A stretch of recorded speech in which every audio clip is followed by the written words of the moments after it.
Hello guys, welcome to my channel multiverse. तो आज हम लोग मॉडर्न हिस्ट्री को कंटिन्यू करेंगे और आज जो हम पढ़ेंगे वो है डच। क्योंकि पिछले लेक्चर्स में हम लोग ख़त्म कर चुके थे पोर्चुगीज़ से के ऊपर जो भी आपका एमसीक्यू क्वेश्चन बनता है वो ऑलरेडी हम लोग ख़त्म कर चुके हैं। इस वीडियो में हम लोग डच पढ़ेंगे।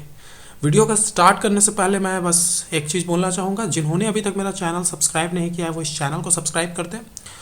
अगर आपको पसंद आता है तो लाइक कर दें और कमेंट करके मुझे फीडबैक दें कि इसमें क्या और सुधार की ज़रूरत है। तो चलिए स्टार्ट करते हैं। डच। तो पोर्चुगीज़ के बाद जो दूसरा यूरोपियन था जो भारत में आया था वो था डच। तो डच कंपनी कब बनी थी? 1602 में। और जो सबसे फर्स्ट फ्लीट ऑफ डच जो था वो 1595 में आया था। ये ज़्यादा इंपॉर्टेंट नहीं है कि फर्स्ट फ्लीट ऑफ डच कब आया था। फ्लीट होता है 9। डच जो वहाँ के जो मर्चेंट्स थे वो 1595 में आए थे भारत में और 1602 में डच कंपनी बनाए थे।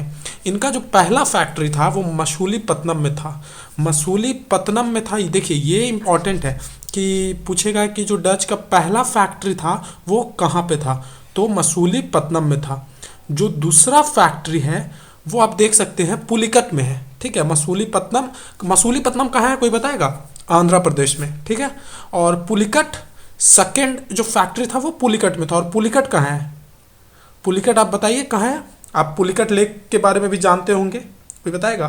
तो पुलिकट एक्चुअली उड़ीसा में है। ठीक है, उड़ीसा में। हाँ, जो थर्ड इनका फैक्ट्री था वो था सूरत। ठीक है, पुलिकट चेन्नई में है। पुलिकट चेन्नई में है और इनका जो थर्ड फैक्ट्री था वो सूरत में। फिर है अदर, और भी इनके फैक्ट्रीज थे जैसे बिमलीपट्टनम है, बालाशोर है, कासिम बाजार है, कराईकल है, चिंसूरा है, कोचीन है, नागापट्टनम है, इटीसी। एग्जाम में क्वेश्चन पूछता है कि इनमें से कौन सा डच के फैक्ट्री नहीं थे, कहाँ पे डच के फैक्ट्री नहीं थे, और इसमें से 3 ऑप्शन दे देगा और एक कोई एक्स्ट्रा ऑप्शन दे देगा। तो आपको देखना है। देखिए, तो मसूलीपट्टनम, पुलिकट, सूरत आपका कहाँ है? गुजरात में। बिमलीपट्टनम, बालासोर, कासिम बाजार, ये है आपका कासिम बाजार कहाँ है? वेस्ट बंगाल में। कराईकल, चिंसूरा, कोचीन, नागापट्टनम, इटीसी। डच जो थे वो इंडिया में ज़्यादा इंटरेस्टेड नहीं थे। उनका मेन इंटरेस्ट था जो इंडोनेशिया आइलैंड है, आर्कीपेलागो है। आर्कीपेलागो किसको कहते हैं? बहुत सारे आइलैंड्स को, बहुत सारे द्वीप को, समूह को, बहुत सारे द्वीप के समूह को आर्कीपेलागो कहते हैं। तो इंडोनेशियन महाद्वीप पे उनका मेन इंटरेस्ट था, जहाँ पे स्पाइस होते थे, जहाँ पे मसाला का उपज होता था। तो ये जो है वो एक जो इम्पोर्टेंट चीज़ है कि ये पौंडीचेरी को फ्रेंच से कैप्चर किए थे। ये फ्रेंच से पौंडीचेरी जो फ्रेंच के अंडर में था उसको छीन लिए थे डच। ठीक है, पुलिकत इनका मेन सेंटर था 1690 तक और उसके बाद हो गया था नागापट्टनम।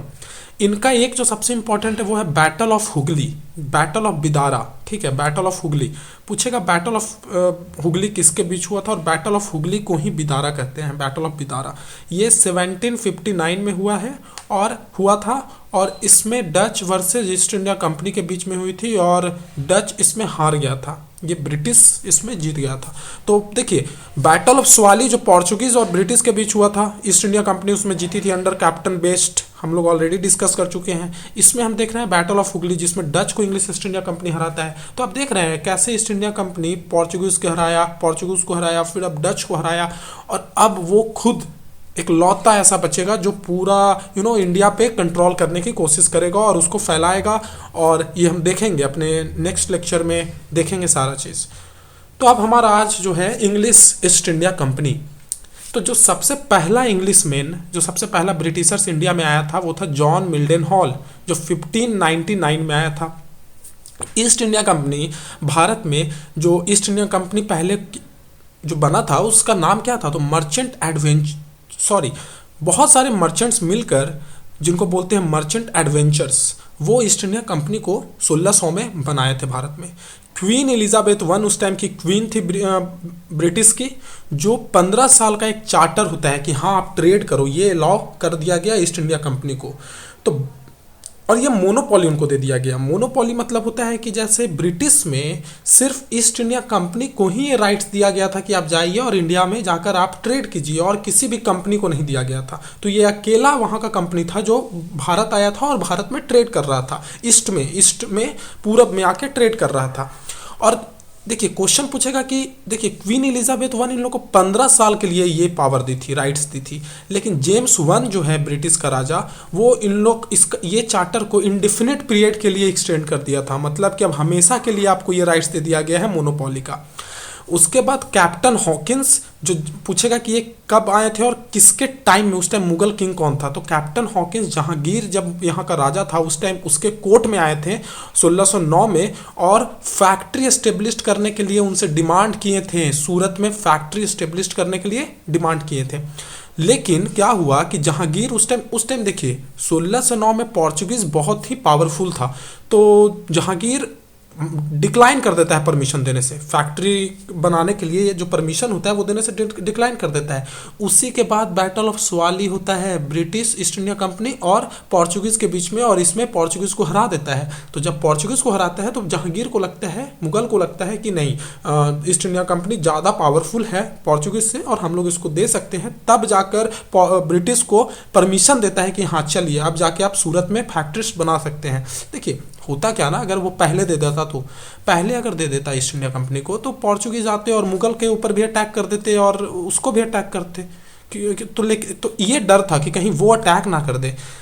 तो देखिए, तो इसके वजह से अब बैटल ऑफ स्वाली हो गया, बैटल ऑफ स्वाली में पोर्चुगीज को हरा दिया, तो अब ईस्ट इंडिया कंपनी को, मुगल को समझ में आ गया कि भाई ईस्ट इंडिया कंपनी ज़्यादा पावरफुल है। ठीक है, तो पहला फैक्ट्री ये कहाँ इस्टेब्लिश किए थे? मसूलीपट्टनम में। 1611 में इनका पहला फैक्ट्री बना मसूलीपट्टनम में, और ये जो मद्रास का लोकल राजा था वो परमिशन दिया था। अच्छा, एक क्वेश्चन है कि साउथ में ही ये सब क्यों आए, और साउथ में ही क्या रीज़न था कि साउथ में आके इन लोग फ्लोरिस्ट किए हैं? देखिए, पहला रीज़न ये था कि साउथ में मुगल पावर उतना स्ट्रांग नहीं था, या कोई भी एक सेंट्रलाइज्ड पावर, एक स्ट्रांग रूलर साउथ में उस टाइम पे नहीं था, तो ये एक बड़ा फैक्टर था कि वो आए और साउथ में रह गए। दूसरा कि मुगल का भी सपोर्ट था, मुगल को भी लग रहा था कि ये आए हैं, इनके वजह से ट्रेड और उनका रेवेन्यू जनरेट हो रहा है अच्छा खासा, तो इसके वजह से वो भी ज़्यादा कुछ इसमें उन लोग को रोकने का कोशिश नहीं किए। और तीसरा, साउथ में बहुत सारे ट्रेडिंग पोर्ट हैं जहाँ से ट्रेड होते थे, मर्चेंट्स आते थे वहाँ पर ट्रेड करते थे, चाहे गुजरात हो, चाहे गोवा हो, केरला हो, तो इसलिए ये साउथ में आए और साउथ को ये अपना हब बनाए। सेकंड जो था वो सूरत, सेकंड फैक्ट्री सूरत में। उसके बाद पूछेगा सर थॉमस रॉय जो जहांगीर से फिर 1615 में मिले। ठीक है, ये भी इंपॉर्टेंट है। तो पहला जो जहांगीर के टाइम में कैप्टन हॉकिंस आए थे, फिर सर थॉमस रॉय 1615 में आए। उसके बाद फ्रांसिस बे, ये भी एक ब्रिटिश वो थे, मर्चेंट्स थे, या कह लें कि जिनको मद्रास राजा ऑफ चंद्रगिरी से मिला। राजा ऑफ चंद्रगिरी मद्रास को फ्रांसिस बे को दे दिया, और फ्रांसिस बे बाद में चल के वहाँ पे फोर्ट सेंट जॉर्ज किला बनाया, वहाँ पे सेंट जॉर्ज किला। ठीक है,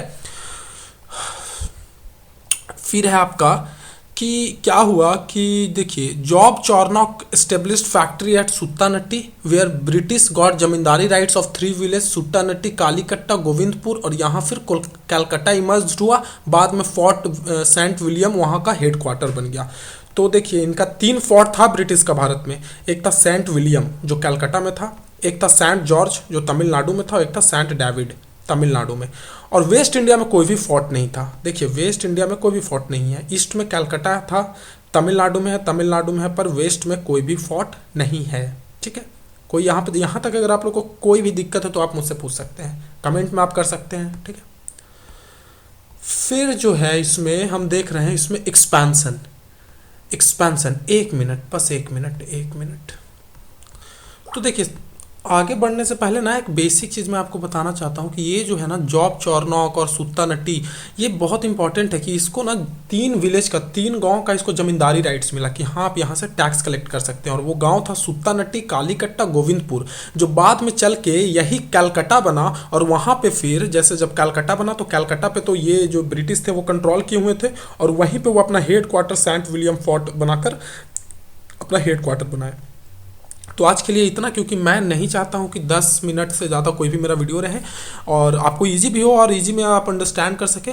बाकी आज के लिए इतना काफ़ी है, मैं नेक्स्ट वीडियो में इसके आगे बताऊंगा। थैंक यू सो मच, ध्यान रखिए, और अगर किसी को प्रॉब्लम है तो कमेंट कीजिए, और प्लीज़ मेरे चैनल को सब्सक्राइब कर दीजिए ताकि आपको मेरा अगला नोटिफिकेशन वगैरह आपको मिल सके। चलिए, थैंक यू सो मच।